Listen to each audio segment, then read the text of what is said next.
Хувцас бурхан бие чөтгөр гэдэг. Зөв сайхан хувцлна гэдэг үнэхээр нэг талаар урлаг юм. Өнгө дизайны сургалт судалгааны төв нь хувцлах урлаг, хувь хүний имиж, мөн өнгөний систем, өнгөний имижийн талаар сургалт семинарыг зохион явууллаа.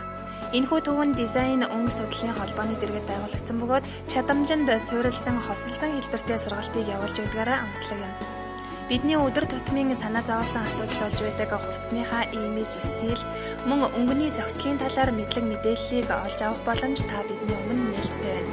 Ингээд дараах сурвалжлагыг та бүхэнд хүргэж байна. Манай холбоо байгууллагад үйл ажиллагаа эхлээд 1 жил болоог байгаа. Тэгээд эхнийхээ том ажлын хурал семинар зохион байгуулах эхний ажил байлаа.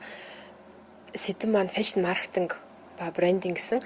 Тэгэд энэ одоо маркетинг фэшнтэй яаж холбох вэ? Яаж брэнд болох вэ гэд гарцыг хайхтаа бид манай Монголоос түүхийд хамгийн боломжтой аль ширэн мэдээлэл бүтээгдэхүүн үйлдвэрлэгчдийн холбоо Монголын ноос налбарын холбоотой хамтарч энэ хурал семинарыг зохион байгуулж байна. Энд одоо боловсруулах үйлдвэр гэдэг юм уу нэлээд хүн тулгамс асуудлууд байдаг бол зүгээр маркетингийн асуудлаа дизайн төлөвлөлтийн асуудлыг эрхэн зөв шийдсээр амжилттай сайн ажиллаж чадах вэ? Тэр нь туслах үүднээс энэ хурлыг, энэ семинарыг зохион байгуулж байна. Дизайн өнгө судлалын холбоо бол үндсэн гол зорилго нь дизайныг мөн өнгийг судалгааны түвшинд шинжлэх ухааны талаас нь харах, амьдралд хэрэглээнд яаж хэрхэн зөв хэрэглэх үү?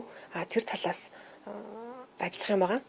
Тэгэд энэ нь өөрөө маркетингтэй одоо бизнестэй холбогдоод ирэхээр color маркетинг гэж байдаг, дизайн маркетинг гэж байдаг те магадгүй дисплей маркетинг гэдэг одоо хүмүүст тухайн брэнд, тухайн үйлдвэрлэл явуулж байгаа компани маань хүмүүст өөрийнхөө бүтээгдэхүүнийг санал болгох гээд мэдээж анхны байдлаар харж дүгнэдэг. Тэгээ харуулж байгаа юм нь юу вэ гэхээр мэдээж нөгөө өнгө загваруудыг тэрэн дээрээс нь одоо тэрийг зөв шийдэх хэрэгтэй. Тухайн зах зээлээ тохирсон өнгийг сонгох хэрэгтэй ч гэдэг юм уу тийм ээ. Тэр тал дээр бас судалгааны ажлууд явуулах хэрэгтэй байгаа. Ер нь манайд энэ тал дээр харьцангуй бага хөндөгдсөн салбар сэдв учраас одоо хүмүүс хэрэглэе гэхээр суур судалгаанууд их бага байдаг. Жишээлх юм бол 3-5 настай хүүхдийн брэнд хийхгээ 3-5 манай Монголын 3-5 настай хүүхдүүдийн хүсэл сонирхлын онцлог магадгүй тэд ямар өнгөн дуртай вэ гэх юм бол манайд судлагдсан одоо баримт бол байхгүй байж идэг ч юм уу тий. Тэр одоо орон зайг нөхөхийн тулд манай байгууллага голлож ажиллах бодолтой байгаа да. Цаашдаа бол шаардлагатай сэдвүүдээр одоо хүндэх ёстой тулгамсан асуудлуудаар сургалт семинар зохион байгуулах болно. Түүнээс гадна одоо эрдэм шигний хурал конференц зохион байгуулах бодолтой байгаа. Энэ дээр бол одоо түрүүний ярьсан орон зай одоо дутагдаад байна гэсэн тэр орон зайг нөхөхийн тулд одоо судалгаануудыг манай судалгааны байгууллагаас болоод мөн бусад байгууллагууд одоо арьс ширэн бүтээгдэхүүн дээр эсвэл ноос налбарын бүтээгдэхүүн дээр ч гэдэг юм уу тийм ээ эсвэл уул уурхай гэдэг ямар салбар төр дизайн болоод өнгө судлал, дизайн маркетинг дээр шаардлагатай сэдвүүдийг хөндөж судлах. Тэрийгээ бие биендээ тайлагнах, бие биенээсээ суралцах зорилготой конференц зохион байгуулах бодолтой төлөвлөгөөтэй байгаа. Дизайн одоо өнгөний чиглэлээр бас гадаадд энэ Солонгос, Герман сурсан юм төлөвлөгчд бас ирсэн байна. Мөн одоо бас энэ чиглэлээр ажиллаж исэн багш нар бас дизайн одоо өнгөний чиглэлээр ажиллаж исэн багш нар бас ирсэн байна.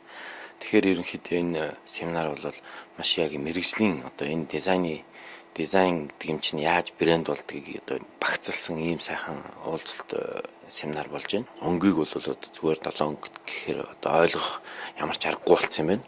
Өнгө бол өөрөө маш олон баялаг яаж өнгө сонгох гэдэг нь өөрөө ямар имиж бүрдүүлэх яг одоо тэр үйлдвэрийнх нь өөрийнх нь өнгө төрхийг гаргаж ирдэг хамгийн чухал бас нэг үзүүлэлт юм байна. Тэгээ энэ дээр бол өнгөний чиглэлээр маш их тодорхойлж ярьж байгаа нь манай энэ үйлдвэрлэгчдийн хувьд бол маш чухал юм гэж үзэж байна. Хамгийн их орхигддаг ажил бол манайхан нэг одоо бүтээгдэхүүнээ сайн хийж байна.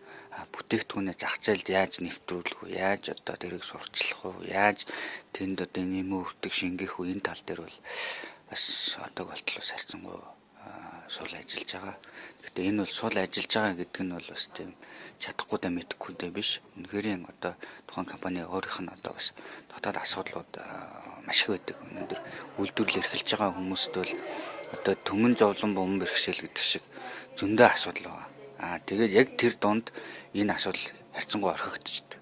Тэгээд энэ асуудлыг өнөөдөр мэрэгжлийн төвшөнд одоо хамтарч ажиллая агентлаг гарч ирээд танаа энэ бүтээгдэхүүн чинь одоо менежмент маркетинг хийгээд үгээд ингээ ярина гэдэг бол өнөөдөр бас одоо маш чухал. Нэг удаа ингээд семинар хийгээд дуусах биш. Цаашдаа чих хэрэгтэй, өшөөж хүмүүсээ хамруулах хэрэгтэй, өшөөж хүмүүсийн тархитлагыг бас энэ тал дээр бас цэнэглэх хэрэгтэй.